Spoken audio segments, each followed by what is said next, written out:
Hey guys, we just finished Act 4. Essentially, it's Act 1, but cruel difficulty in the early access, as Act 4 and 5 and 6 is not done yet. So this is again a follow-up on our previous 3 acts we did earlier in a previous video, in which I just outlined what I've done throughout the act, any planned differences or any changes, as well as what my plans are and my plans moving forward for testing purposes. Essentially, the biggest problem I've encountered is that I need to focus on my defensive layers. Skill tree wise, I've started focusing on the recoup nodes here, as well as the recoup nodes here. I'm going to grab these 3 for elemental damage recoup as well. And once that is done, I think I'm actually going to take this lap in through this pathing to grab the extra life. Then I'll start getting damage numbers again, because I feel like my damage output is actually pretty solid. If I feel like I'm lacking damage, I'm going to grab these 4 nodes. At least the first 3. If I feel like my minions dying too much, I have this option to go for minion life modifiers, as well as getting in other jewel sockets into grabbing this modifier, which is defensive and offensive, I guess, with a little chaos rust. That's kind of like the plan right now. I think the biggest issue I've encountered is that there's a lot of content even early on in Act 1 that has chaos damage, but a very low amount of access to chaos resistance gear. I'm not sure how deliberate this is, but it's been kind of like a big downfall.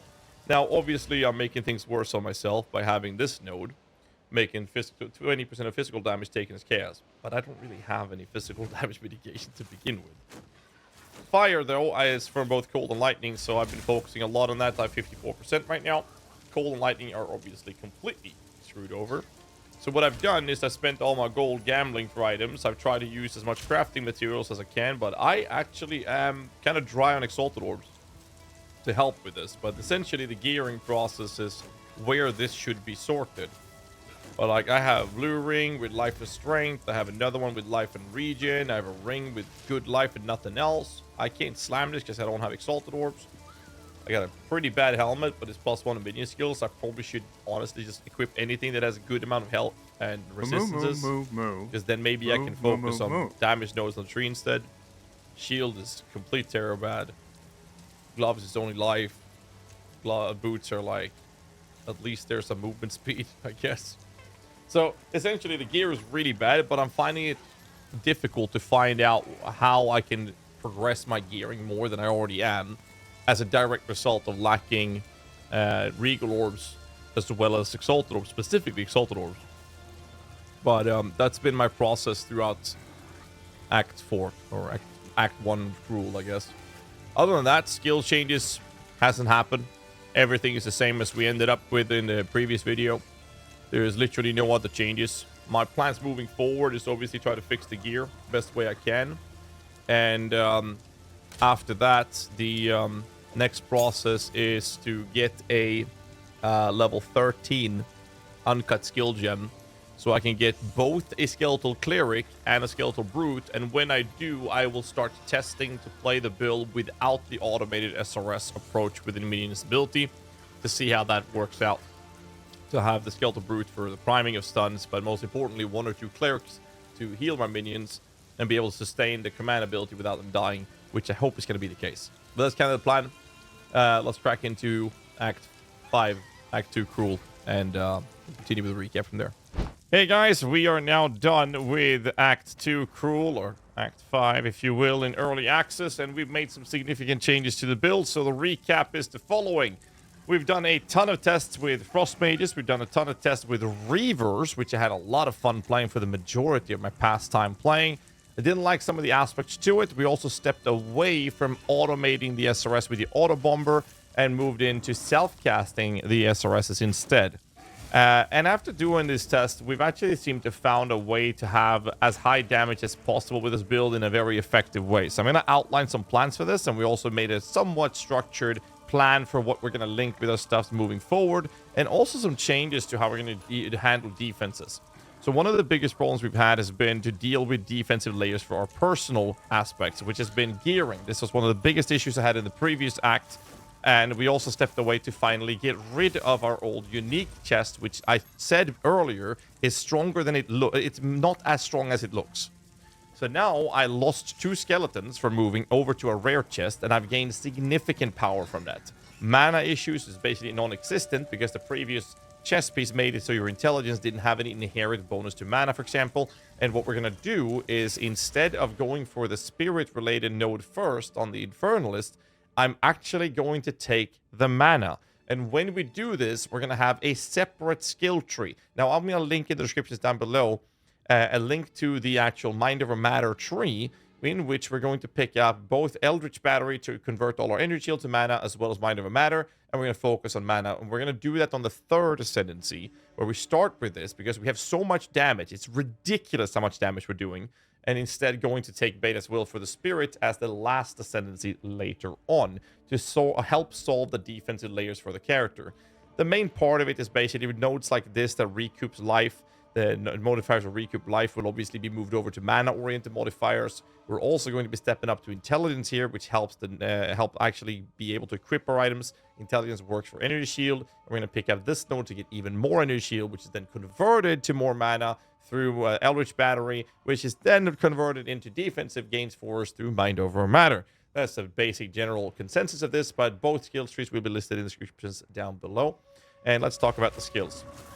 In the gameplay footage we have right now, what I'm running is Skeletal Warrior. I have Meat Shield for the Skeletal Warriors. These are coming from the Scepter. We should still keep this for the simple fact that we want to use these skeletons as meat grinders, or basically just sacrificial lambs for our offering skill.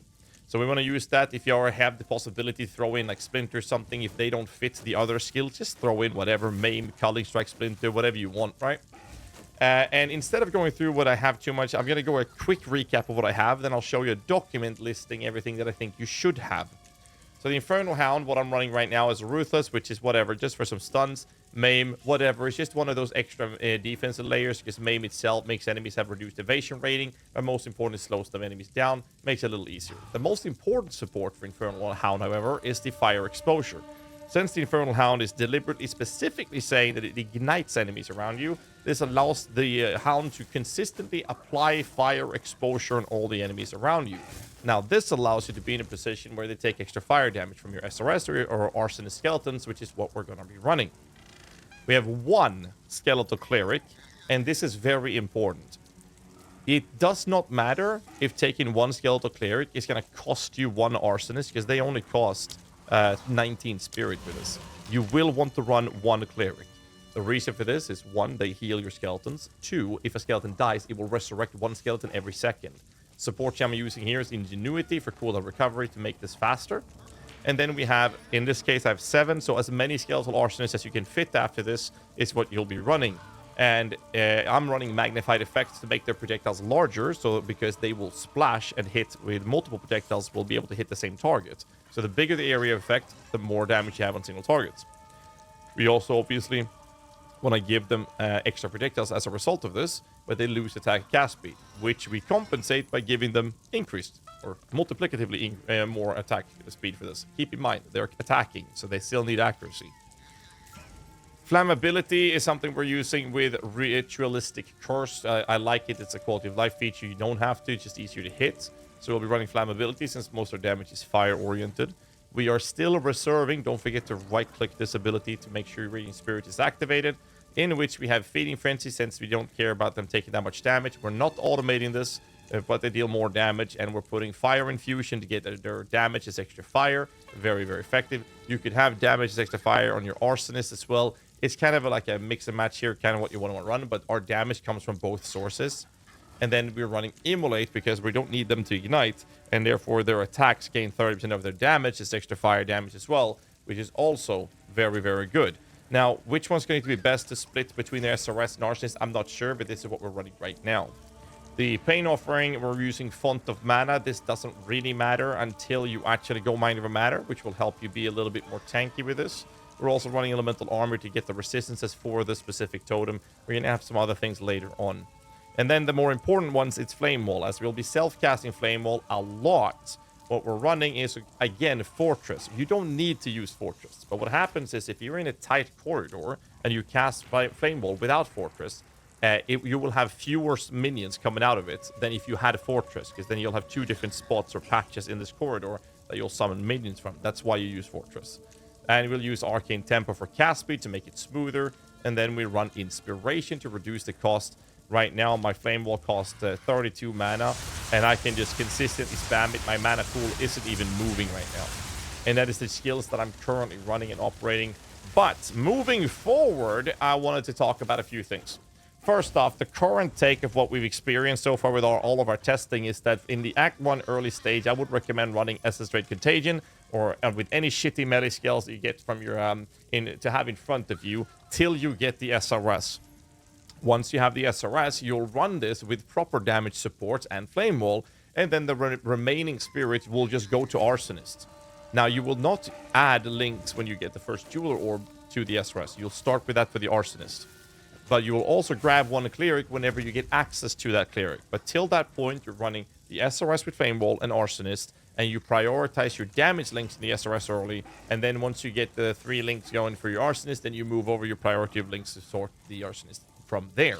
And again, Hellhound will be the first ascendancy. We'll use that as a backup. Just throw in any supports like Maim, Culling, Ruthless, Blind, whatever, anything that gets debuffs on the enemies till you get access to the Fire Exposure, which I believe is a rank 3 support gem.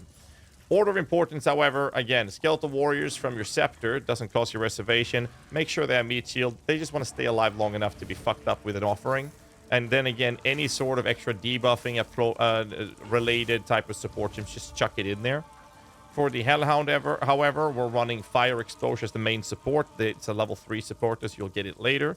Then I'm running Ruthless for stuns, Maim for slows and evasion, Splinter for armor breaking, which will only apply to the small percent of physical damage from the SRS, so it's just an extra thing, and then Culling Strike. When it comes to the Skeletal Cleric, we only use Ingenuity. I've not decided whether or not we're going to run more things to it later. We probably will, but for now, that's my plan. Skeletal Arsonist, the link in, I believe, order of efficiency should be Magnified Effect, Scatter Shot, Martial Tempo, Minion Mastery, and then Fire Penetration. You have options like Elemental Focus, you have options like Fire Mastery, and other things like Fire Infusion, stuff like that, that we're actually going to be running on the SRS though. So I'm not sure which is best, but that is what I'm expecting to be the better ones at least. Flammability, Ritualistic Curse, I don't know what else we're going to be running there for now, but that's the plan, but we're not going to prioritize this till later on anyways. Raging Spirits, we are running Feeding Frenzy, Fire Infusion, and Immolate as the 3 main ones, then Fire Mastery, and then Elemental Focus. Pain Offering is Font of Mana, Elemental Army, Persistence, and then Ablation. And then I'm not sure what we'll run after that, but that's the current plan for this. And Flame Wall is actually just those 3. I'm not sure what we'll be running after that. Anyways, that is the current structure for the plans moving forward. And I'll leave a link in the description down below to the new trees. I'm still live right now, playing around with the trees. They might change before this video gets posted, so I'm not going to show them on screen. There will be links in the description for the 2 skill trees, one for before Mind Over Matter and the other one after. And don't go Mind Over Matter until after you have gotten this node. You want to do it at the same time essentially, so make sure you pick this one up and are ready for that transition. And what you want to do with gearing once you have this is you want to have life, energy shield, and mana as your prefix focus of modifiers. And then later for the last ascendancy, you'll pick up the extra spirit.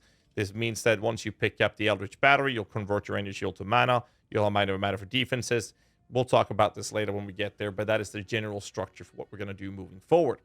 We're going to jump into the last act, and then I'll do one more of these little snippets going through my plans and everything. And then once I'm done with this, we'll post this on YouTube, and later on you'll see a full-blown build guide for a leveling summoner guide here on this YouTube channel. Anyways, let's just move on.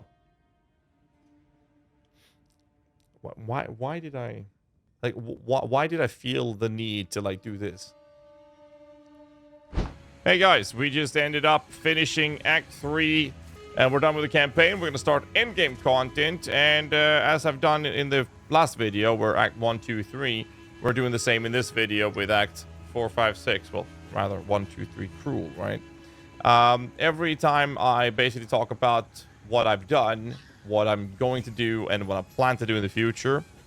And this is going to be a bit awkward because ever since we switched in or swapped into the idea of running arsonists shotgunning projectiles with our SRS hitting damage, we've been doing so goddamn well that nothing has changed for the entire act. At all. that's it. I don't have anything else to add. It's just been wrecking everything. And what we're doing now, I sadly had a crash in Ultimatum, so I didn't get my third Ascendancy. Once I get my third Ascendancy, I'm picking up the mana one first. However, I have to double check if the Energy Shield wouldn't give me more mana because of Eldritch Battery. So I'll be testing which one is better. I guess it kind of depends on gear as well. But I want to get the mana or this one depending on the gear, I'm guessing. Sorry, not because of... Well, it is because of gear. Because the more life you have... I don't know, actually, which is better. I'll double check them. The gear shouldn't have actually play a matter. Or play... it doesn't matter. I'll have to double check which one gives you the most mana. Either way, once you do that, I've already started prepping my tree nodes to go Mind of Matter and Eldritch Battery. So I want to do that. That's what I'm going to do. I'll also be... No, that's it. That's actually the only thing left. And I want to compare the life tree versus the Mind of Matter tree. That's literally it. I have nothing else to add. What I will say, however, is that after this video's been posted, or maybe before, we'll see what Kiki say, I'll be making a more condensed version of a overview guide for how to level as a witch summoner infernalist. So with that said, like I mentioned earlier in the last Act 2 Cruel recap, there's links down in the descriptions below to both the life tree and the Mind of Matter tree, and only use the Mind of Matter tree when you get the third Ascendancy. Don't do it before that. And there's the links and everything should be available, so that's all I have for you. Hit the like button, subscribe for more content, and I'll see you guys in the next one. Till then, stay safe and keep rocking.